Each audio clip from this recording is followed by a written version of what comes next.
How do you make sure that when you buy a new home, you don't end up house poor? Having a beautiful home that you feel proud of and one that you could see yourself living in for the rest of your life, that's great. But at what cost? What is reasonable and what is too far out of reach? The last thing that you want to do is to buy a home where you can no longer go on vacations, or one where you can't afford your kids' education, or if you have to delay your own retirement. This is probably going to be the most expensive purchase that you're going to make in your lifetime. So that's why it's so important to know what's reasonable versus what is too much. So today, I'm going to help you figure out how much money you can safely spend on a new home without going broke. I'm going to walk you through a scenario using a calculator that I built, showing you the key metrics that you need to know before you buy a home. And this calculator is free for you to download in the description below. How much house you purchase, it's ultimately going to come down to your income level and how you spend it. You need to balance your current needs and wants with your future needs and wants. And you're going to want to make sure that you continue to save for the future after you buy your new home. So the question is, how do you measure this? How do you make sure that your future goals, your savings and your investings, they don't get pushed aside the moment that you close on your new home? Well, the answer is that you're going to need to follow the 28-36 rule. No more than 28% of your gross monthly income should go towards housing costs, and no more than 36% of your gross monthly income should go towards all of your monthly debt payments. So I've put together a calculator to illustrate this point. So the way that you want to read this is everything here on the left side is going to be all these inputs. So everything that's going to be yellow, these are numbers that you're going to input on your own. And then we have our output dashboard, which is going to tell us kind of where we stand. So I went ahead and input some data, but let me go through this just one by one, just so you have a better idea of how this works. So first we have the loan details. So let's assume that you're going to be buying a home for $1.5 million. And let's assume that you're going to be putting down 20% of a down payment, which is going to equal $300,000. So if you put down 25%, what that's going to do is just going to flow through the rest of the calculator here. Now, the rest of these is obviously going to depend upon your own real estate transaction. For this, I'm going to be using a closing cost rate, which is going to be my portion that I'm going to pay, is going to be 3%. Now, this can be higher or this can be lower depending upon the transaction itself and whatever agreement you have with your realtor and the counterparty's realtor as well. Interest rate, 6.5%. As I'm recording this is sort of where we're at right now with the mortgage rates. Obviously, it's going to depend on if this is a jumbo loan, non-jumbo, if you're VA, FHA, things like that, right? But for now, let's just do 6.5%, and let's do a 30-year fixed mortgage. And let's assume that we're going to close this on January 1st. Now, the total loan amount, which is going to be all of the total loan plus all the costs minus whatever your down payment is going to be, you're going to be financing just over $1 million in this scenario. Now, property details, again, this is going to be very dependent upon you. I highly suggest looking up the county data or asking your realtor, what are my estimated property taxes going to be? What is an estimated insurance rate going to be? You're going to have to get homeowners insurance. So before you close, you're probably going to have a very accurate number that you can plug in here. The third one is Melrose. If you live in California, you know exactly what this is. Think of this as sort of an add-on to your property tax. If you don't live in California, good for you. You don't have to worry about this. Plug in your HOA and your home maintenance. This home maintenance one's a tricky one because typically home maintenance is not a monthly expense that you're going to be having, but it is a real expense you're going to have over the lifetime of your loan. So if we're talking about affordability, whenever it comes to purchasing this house, I highly recommend plugging in something, especially if it's an older house and you know that there's going to be some maintenance that you're going to have to do on this home. Now, the last piece is going to be your personal finance details.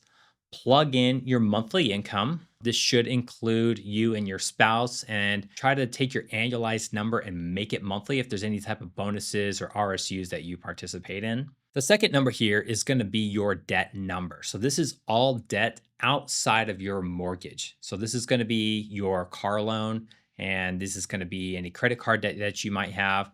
And this number is very instrumental whenever we're talking about what is your debt to income ratio and affordability. And then the last one is going to be your net worth, including any equity you have in your home. So your net worth is going to be all of your assets minus your liabilities. So again, the equity, that 20% that we're putting down in this home, that's going to be included in this number. Talk about your bank account, your brokerage account, your 401ks, so on and so forth. So plug that number in here. Now, this last piece is going to be all of the output data.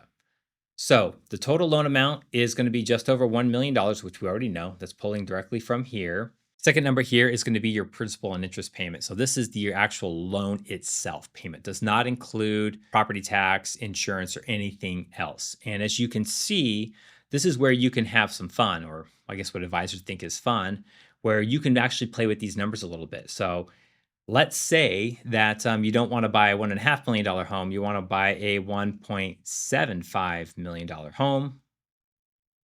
You can see how all of these numbers change in real time. And then conversely, let's say that interest rates do drop. Let's say we get lucky, interest rates do drop and they go from 6.5% down to 5.5%. And you can see that your monthly principal and interest payment is almost cutting by $1,000 per month. So that's just how important these interest rates are. One thing that I do want to include in here, just a quick note, is don't go into a home purchase hoping that interest rates are going to fall. This is where you get into a lot of trouble. Only buy a home if you think that you could afford this forever until you actually pay it off. Never go into a purchase thinking you're going to buy it with the hope that interest rates are going to fall in about a year or two, and then you could just refinance down. It may happen, but it may not happen. And so you don't want to put yourself in a very difficult situation years from now. Third one is going to be your monthly payment. So this includes your principal and interest payment, plus your insurance, plus Melrose, HOA, and your home maintenance. So this is your total all-in monthly cost of buying this home. This is a very important number because this is what you need to be able to afford. So if you're looking at this number, let's call it $10,000 per month, and you're saying, yeah, I don't know if I could stomach that based on where we're at right now, this should be your first gut check and say, okay, maybe we're just not quite ready to buy this home, at least at this price point. The last two pieces here on the output dashboard is just a good to know. This is your total interest paid. I think this is really interesting because it says, hey, this is the actual cost of taking out this mortgage. Not total payments, which is the next one, so 2.6 million. This is just the total interest payments, the cost of having this loan at 6.5%. Good to know, especially whenever you're going into a big transaction like this. Now, the last three here are the big three. So these are the key indicators. So we talked about the 28-36% rule. This shows you where you're at based on these numbers here. So if you were to buy this home with all these different costs, you're right at that 28% number. And again, this is the percentage of your income that is going towards your housing expense, your all-in housing expense, not just the principal and interest, the all-in monthly payments. Again, the max number should be 28%. If you start seeing this at 29 or 30%, you run the real risk of becoming house poor. Obviously, that's what we're trying to avoid here. The second number is this 36% rule. So under this scenario, you don't really have much debt outside of this mortgage payment or this hypothetical mortgage payment. Again, remember you only have $1,000 in this scenario. So your 36% rule number is only 31%. So again, try not to break that 36% number because if you do, again, you're putting way too much strain on your financial situation. And the last one is something that I feel like is it's sort of underappreciated, but I think it's really important, especially over the long term. And we're talking about somebody's financial future. And this is your real estate and net worth allocation. So basically what this is showing is what percentage of your net worth is going to be tied up in your primary home. Good rule of thumb is that you don't want this number to be any greater than, say, 25 or 35%. So let's just pick 30% in the middle here. The reason why that this could be so risky if you go higher than this number is because you face illiquidity issues as you approach retirement. If you have 50 or 60 or even like 80% of your net worth tied up in your primary home, then you probably can't retire comfortably, right? You're going to be forced to tap that capital somehow, which usually means you're going to have to sell it.